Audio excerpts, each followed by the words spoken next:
لما حد يسألك ويقول لك هي مصر كانت عملت ايه، رد عليه وكأنك مصر هي اللي بتتكلم. قول له انا دخلت لوحدي 80% من اجمالي المساعدات لحد دلوقتي وانت بتشتمني. قول له انا رفضت التهجير وقلت على جثتي وانت بتشتمني. قول له انا جبت رئيس فرنسا عشان يشوف الواقع عامل ازاي وبعدها دولته اعترفت بفلسطين وانت بتشتمني. قول له انا بتساوم على سد النهضة والغاز والديون اللي عليا عشان اوافق وابيع القضية ورفضت كل ده وانت بتشتمني. قول له انا استقبلت كل لاجئي الحروب والمنكوبين وعملتهم زي اهل بيتي وبقوا اصحاب بيزنس على ارضي وانت بتشتمني. قول له انا اللي بفكر في المجاعه ومستقبل اهلنا هناك وبعمل خطه للاعمار وخليت اوروبا كلها توافق عليها وانت بتشتمني. قول له انا اللي قفلت التمثيل الدبلوماسي مع المحتل ومفيش بيني وبينه اي قناه تواصل وانت بتشتمني. قول له انا اللي خضت حروب حقيقيه وضحيت بجنودي عشان الارض دي وانت بتشتمني. قول له انا اللي اتضريت في اقتصادي بسبب قناه السويس اللي اتقفلت ولما قال لي اتوسط في ايقاف رد اليمنيين علشان قناه السويس بتاعتك تشتغل رفضنا وقلنا ما نعملش كده حتى لو هنشحت وانت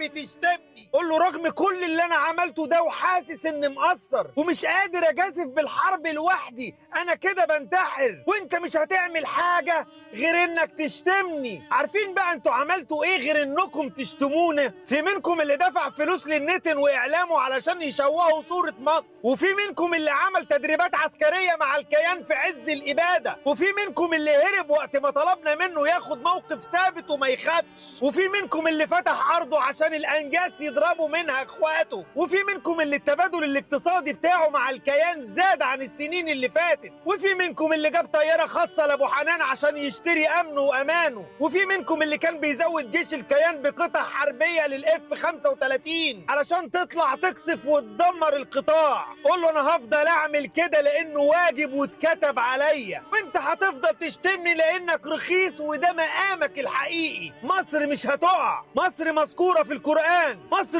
أم الدنيا، مصر مهد الحضارة، مصر التاريخ، مصر بلد الأمن والأمان، مصر أرض الكنانة، مصر قلب العروبة النابض، مصر بوابة أفريقيا، مصر درع الأمة، مصر 120 مليون جيش وشعب وشرطة. علشان اللي هيقرب من مصر نسيت أقول لكم مصر مقبرة الغزاة.